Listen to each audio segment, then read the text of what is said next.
Nagsalita ang Diyos Ama, ang anak kong sinisinta ay narito. Dinggin niyo siya. Alleluia, alleluia. Sumainyo ang Panginoon. At sumaiyo rin. Ang mabuting balita ng Panginoon ayon kay San Mateo. Papuri sa iyo, Panginoon. Nung panong yon, si Jesus ay dumating sa Jordan mula sa Galilea at lumapit kay Juan upang pabinyag. Sinansala siya ni Juan na ang wika, "Ako po dapat ang binyagan niyo, at kayo pang lumalapit sa akin?"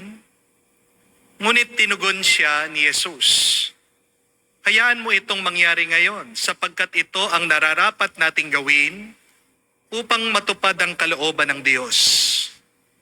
At pumayag si Juan na mabinyagan niya si Jesus. Umahon siya sa tubig, nabuksan ang langit at nakita niya ang Espiritu ng Diyos. Bumababa sa kanya gaya ng isang kalapati. At isang tinig mula sa langit na nagsabi, "Ito ang minamahal kong anak, na lubos kong kinalulugdan." Mga kapatid, ang mabuting balita ng ating Panginoon. Pinupuri ka namin, Panginoong Heso Kristo. Magandang araw po muli sa inyong lahat. Welcome po sa ating banal na misa. May kakilala po akong isang pare, kwento po niya, nung bata daw po siyang maliit, napakapilyo niya. Minsan daw po, nakita niya yung ate niya naliligo sa banyo. Naisipan po itong bata na asarin ang kanyang ate. Anong ginawa niya? Kumuha daw po siya ng alambre at hinugis daw po kinorte niya ng letter A. Bakit po A? Yun daw po yung initial, umpisa ng kanyang pangalan. At pagkatapos po, kumuha siya ng kandila, sinindihan po niya at pinainit po niya yung alambre. Anong daw pong hindi napapansin ng kanyang ate, nagbabaga na daw po yung alambre, dahan-dahan daw po siyang lumapit doon sa ate niya. At bigla niyang tinatakan yung hita ng kanyang ate. Napaso daw po tong kanyang ate. Pinaghahabol siya kahit na wala daw po siyang saplot. At nung nahuli daw po niya yung kanyang kapatid, pinagpapalo siya. Pero tawa pa rin po ng tawa itong bata. Kasi para daw po niyang ginawang baka yung kanyang ate, tinatakan niya dun sa hita. Lumipas daw po ang maraming taon, nandun pa rin daw po yung letter A na marka. Nagpeklat dun po sa balat sa hita ng kanyang ate. Pero ngayon, binigyan na po niya ng bagong kahulugan. Anong ibig sabihin ng letter A? Ang ibig po sabihin, ate ko to. Ate ko siya. Yun daw po yung connection nila sa bawat isa. Na kahit na anong mangyari, kahit na anong problema, lumipas man ng maraming taon, hindi daw po mabubura na ate niya siya at kapatid niya yung gumawa noon. Kahit din naman po tayo kung iisipin niyo, may tatak din na nilagay ang Diyos sa atin. At ang marka na nilagay ng Diyos sa atin ay sa pamamagitan po ng binyag. Sabi nga po sa katisismo, baptism seals the Christian with an indelible spiritual mark of his belonging to Christ. And no sin can erase this mark. Oo, sa pamamagitan po ng banal na binyag, nalilinis tayo sa ating kasalanang mana. Pero sa pamamagitan din po ng binyag, may tinanggap tayong bagong pagkatao. Through baptism, we have received a new identity. Sa pamamagitan po ng binyag, tayo'y sinilang muli. Hindi na lang tayo basta tao. Tayo ngayon ay tinuturing mga anak ng Diyos. At bilang anak ng Diyos, ibig sabihin, kapatid natin si Kristo. Kaya nga po, iisa lang ang binyag. Hindi po pwedeng magpabinyag muli kahit na nawala ang iyong baptismal certificate, kahit na lumipat ka ng ibang religion, kahit na magkasala kang paulit-ulit. Kapatid, hindi mabubura ang iyong pagkabinyag, hindi mawawala ang iyong pagiging isang anak ng Diyos.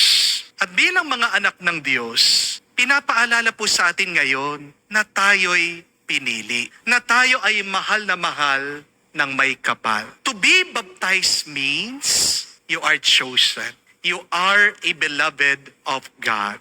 At yan po ang pinapaalala ng unang pagbasa. The Lord said, you are the chosen one whom I am well pleased. And God's Spirit is given, overflowing to the one He has chosen. Kaya nga po kung makikinig tayo sa salita ng Diyos, lalakas ang ating loob. Kung minsan ginugulo tayo ng demonyo, kung sino talaga tayo. And we should be aware of these three false identities which confuses who we really are. May tatlong kasinungalingan po ang demonyo. Huwag po nating paniniwalaan tungkol po sa ating sarili. First, beware. You are not your failures. Hindi ikaw ang iyong pagkabigo kahit na pagkarami-rami na ng iyong pagkakamali. Ang pagkabigo ay pangyayari. Hindi po ito pagkatatak sa'yo. Alam ko po, marami sa inyo, o baka marami kayong kakilala, ang bumagsak sa bar exam. Maraming umiiyak ngayon. Maraming nagmumukmuk. Marami pong nadidepress. Meron nga po tayong isang follower, nag-message sa akin, sabi niya, Father, 3 times na po akong bumagsak sa bar exam. Buti pa po yung aking mga kabarkada, kaibigan, kaklase, pumasa na lahat po sila. Tanging ako na lang po ang hindi pumapasa. At nanghihina na daw po siya. Gusto na po niyang sumuko. Ang tukso minsan kapag bumagsak ka, ay pinaniniwalaan mo na hindi ka matalino, na walang saysay ang naging pagod mo. Pero ito po ang tandaan nyo, lalong-lalo na kayo po mga nabigo sa bar exam o sa board exam. Ang pagbagsak mo sa exam ay hindi nangangahulugan na bumagsak ka na sa buhay. Amen? Ang bar exam ay sukatan po sa kaalaman sa batas. Pero hindi ito sukatan sa halaga mo bilang tao. Amen? Your mistakes should not define you. Your failures do not define you. But your mistakes can make you a better person today than yesterday if you will learn from them. Marami po mga matagumpay na tao ngayon ang galing sa pagkabigo. Nothing can make you more wise than your mistakes and your failures. Ang pagbagsak, hindi pa katapusan yan. Madalas, ito ang simula ng karunungan. Minsan, meron din po mga mag-asawa na nalulungkot dahil niloko sila ng kanilang misis, ng kanilang mister. Pinagpalit sila sa iba. Ang paniwala ng isang misis o mister na niloko ng kanyang asawa kapag siya'y pinagtaksilan na hindi siya sapat, na kulang pa siya. Minsan sinasabi ng ibang misis sa akin, Father, kung maganda lang sana ako, kung naging mas mabait lang sana ako, kung naging mas sexy pa ako, hindi ako iiwan ng mister ko. Mga misis, mga mister na niloko, pakinggan niyo po ito, tandaan niyo po ito. Ang pagtataksil ng asawa mo ay hindi kailanman sukatan ng halaga ng pagkatao mo. Pag meron ng loko sa iyo, ito ay dahil nagkulang siya sa katapatan. Hindi ka pinagpalit dahil kulang ka. Pinagpalit ka dahil pinili ng iyong asawa na magkasala siya. Amen? Isa pong mahalagang paalaala. Ang pagkabigo ay para pong anino. A failure is like a shadow. It will follow you. But remember, that is not you. Kamuka sa anino, susundan ka ng iyong pagkabigo. Pero tandaan mo, unawain mo, hindi ikaw yan. Amen? Parte man yan ng iyong buhay. Hindi ikaw ang sumusunod mong trauma, bad experience, failures, mistakes sa iyong buhay. Ikaw ay higit sa bagsak mong exam. Ikaw ay higit sa iyong naluging negosyo. Ikaw ay higit sa nasira mong relasyon. You are not your failure. Ikaw ay isang taong nasugatan? Oo, pero buhay pa rin. Amen? Nadapa ka man, pero hindi ka patalo. Amen? Umiiyak ka, pero hindi pa katapusan. Amen? Minsan, ang mga kabiguan natin ay nandyan. Hindi para tayo'y wasakin, pero para tayo ay palakasin. Amen? Second warning, remember, you are not your sickness. Hindi ikaw ang iyong karamdaman. Ang sakit ay bahagi ng ating karanasan. Pero hindi ito ang ating pagkatao. May mga tao na kapag nagkakasakit sila, unti-unti nakakalimutan nila kung sino talaga sila. Nakakalimutan na nila ang pangalan nila. Ang iba kasi sinasabi nila, may diabetes ako, high blood ako, sira ang bato ko. Talaga ba? Ikaw ang diabetes? Talaga ba? Ikaw ang high blood? Talaga ba? Ikaw ang sakit ng bato? Hindi. Tigilan mong sinasabi yon sa sarili mo o sa iba. Meron po tayong isang follower nung pong Sabado Healing Mass. Ulit-ulit ako nilalapitan, sinasabi sa akin, magsimula po nung offertory, nung communion. Sabi niya, Father, may cancer ako. Father, may cancer ako. Father, pagdasal mo ko, may cancer ako. Sinabihan ko po siya. Sabi ko, hindi po kayo ang cancer. Tao kayo, may pangalan kayo. Huwag nyo na sasabihin, may cancer ka. Ang sabihin mo, ito, gumagaling ako sa tulong ng grasya ng Diyos. Mga kapatid, ang sakit ay kondisyon, hindi yan katauhan. Amen? Ang karamdaman ay parang bisita lang. Darating sa iyong buhay, oo, maaaring magtagal, maaaring masaktan ka, pero hindi siyang may-ari ng buhay mo. Kung libreng dumating, libre mo ding paalisin. Di po ba? May sakit ka, pero hindi ikaw ang sakit. Amen? Tandaan mo kapatid, kahit na may sakit ka, may dignidad ka, may halaga ka, may kwento ka, may kinabukasan ka pa. Amen? Kahit na humihina ang iyong katawan, hindi humihina ang iyong pagkatao. Hindi nawawala ang katotohanan, ikaw ay mahal na mahal pa rin ng Diyos. Dahil sa binyag, ikaw ay naging anak ng Diyos. Ang sakit ay isang kabanata lang sa kwento ng iyong buhay. Huwag mong gagawing buong kwento ng buhay mo yan. Amen? Third and last warning. You are not your possessions.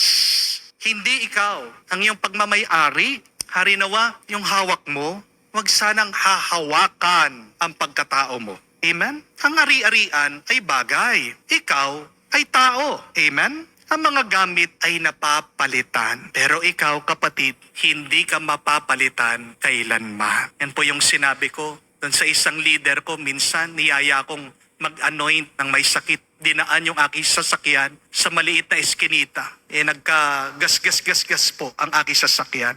Hiyang-hiya siya. Sabi ko sa kanya, sasakyan lang yan. Yung gas-gas, pwedeng maayos. Pero yung taong may sakit, pag namatay na, hindi mo na maibabalik yan. Huwag ka mag-alala sa sasakyan ko. Ang alalahanin mo kung paano natin ipagdadasal ang may sakit. Kaya isipin niyo po ito. Maaaring mawala ang iyong bahay dahil sa sunog. Maaaring mawalan ka ng pera dahil na-scam ka. Maaaring mawalan ka ng negosyo dahil sa krisis. Pero kahit na mawala lahat ng yan, basta't hindi lang mawawala ang iyong buhay, ang iyong dignidad. Dahil yan ang pinakamahalagang bagay dito sa mundo. Amen? Hindi nababawasan ang halaga mo kapag nababawasan ang pera mo. Kaya maganda pong itanong ito Magandang pagmunihan ito. Sino ka ba kapag wala kang pera? Sino ka kapag wala kang hawak na kayamanan? Sino ka kapag wala kang kapangyarihan? Kaya gustong-gusto ko po yung minsan sinabi ni Bob Marley. Ang sabi niya, paalaala niya sa atin. Some people are so poor that all that they have is money. Mayaman ka nga, marami kang pera. Pero kung yun lang ang hawak mo, mahirap ka talaga. Amen? Sino talaga ang mayaman? Hindi sila yung maraming ari-arian. O hindi sila yung palaging handang magbigay, tumulong at magmahal sa iba. Amen? Tandaan niyo po mga kapatid, ang pag-aari, ang kayamanan, ang pera, dumarating, umaalis. Pero ang ating pagkatao, yan ang nananatili. Ang pag-aari ay pwede mong gamitin, pero huwag mo yan sasambahin. Amen? Ikaw ay higit pa sa bahay na tinitiran mo, sa sasakyan na minamaneho mo, sa pera mo sa bangko. Ikaw ay may dignidad. Ikaw ay mahal ng Diyos. At ikaw ay sinusugo niya para basbasan mo din ang ibang kapatid mo. Meron pong isang follower na dumating po dito sa parokya. Palagi po siyang nanonood sa ating online mass. Actually, nagpakilala po siya na doktor siya. nagtatrabaho po sa World Health Organization at naka-assign daw po siya sa Papua New Guinea. Nagkwekwento po siya sa akin, sabi niya, alam mo Father, ang nakakalungkot dun sa bansang iyon, talagang ang mga tao, napaka-violente nila. Kalat ang karahasan dahil buhay na buhay pa rin daw po yung tribal mentality. Minsan, sa galit daw po ng mga tao, nagsasaksakan sila sa daan. Kahit daw po ang buntis, hindi po pinapatawad. Minsan, yung mga babae daw po, tinatali nila na parang mga baboy lang. Ang pinakamalungkot po dito sa kwentong ito ay karamihan daw po ng mga mamamayan ng Papua New Guinea ay bininyagang Kristiyano. Kristiyano sila pero napakarahas nila. May religion pero walang relasyon. Bininyagan pero wala silang awa. At ang tanong, bakit ganyan sila? Hindi naman po sila nagkulang sa dasal. Hindi naman po sila nagkulang sa kaalaman sa Diyos. May kulang. Nakalimutan nila kung sino talaga sila. Di po ba? Nung bininyagan po si Jesus sa Ilog Jordan, yan ang ating narinig sa ating ebanghelyo. Bumukas daw po ang langit at narinig ang isang tinig na nagsasabi, ito ang minamahal kong anak. Ang mga salitang pong yun ay hindi lang po para kay Jesus. Ang mga salitang ito ay para sa ating lahat. Sa binyag, sinasabi din ng Diyos sa atin, anak kita, hindi ka alipin, hindi ka kaaway, hindi ka kawawa, hindi ka bagay, anak kitang minamahal. Yan ang pinapahayag ng Diyos sa atin. At kapag nakalimutan ng tao na siya ay anak ng Diyos, minsan nakakalimutan din niya na ang kanyang kapwa ay kanyang kapatid. Di po ba? Pag nakalimutan mo ng iyong kapwa ay kapatid mo sa Diyos, napakadali para sa iyo. Ang saktan siya, ang lamangan siya, ang nakawan siya. Kaya nga, di nakakapagtaka din sa ating bansa, majority tayo mga bininyagang Katoliko. Pero bakit talamak ang korupsyon? Nakakalimutan natin na tayo mga anak ng Diyos, na may tungkuling tayong magpakabuti at magpakabanal. Amen? Dahil kapag hindi mo nakikita ang Diyos sa sarili mo, hindi mo rin makikita ang Diyos sa kapwa mo. Amen? Mga kapatid, ang binyag, di lang po seremonya. Ang binyag ay hindi lang po tungkol sa mga litrato, sa album, pagbibigay ng aginaldo sa inyong mga inaanak. Ang binyag ay hindi rin po tungkol sa kandila at puting damit. Ang binyag ay paalaala sa ating pagkatao, sa ating identity na ikaw ay anak ng Diyos. Ang katabi mo ay anak ng Diyos. At dapat walang anak ng Diyos ang saktan, hamakin o apakan. Amen? Kaya sa kapistahan po ng pagbibinyag ng ating Panginoong Jesucristo, ito po ang hamon sa atin. Alalahanin sana natin kung sino talaga tayo. Bago ka magalit, alalahanin mo, anak ka ng Diyos.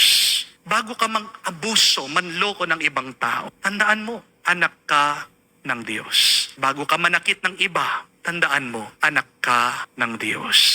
At kapag naalaala mo kung sino ka, mag-iiba ang kilos mo, mag-iibang pananalita mo, mag-iiba ang puso mo. Amen? Magdasal po tayo, mga kapatid. Sana matandaan natin ang mga babala, ang mga warning. Hindi ikaw ang kabiguan mo. Hindi ikaw ang sakit mo. At hindi ikaw ang ari-arian mo. Higit ka pa dyan. Mabuhay sana tayo sa pangako ng ating mga binyag bilang mga anak ng Diyos. At dito natin makikita at mararanasan ang himala, ang milagro at pagpapala na galing sa Diyos. Amen.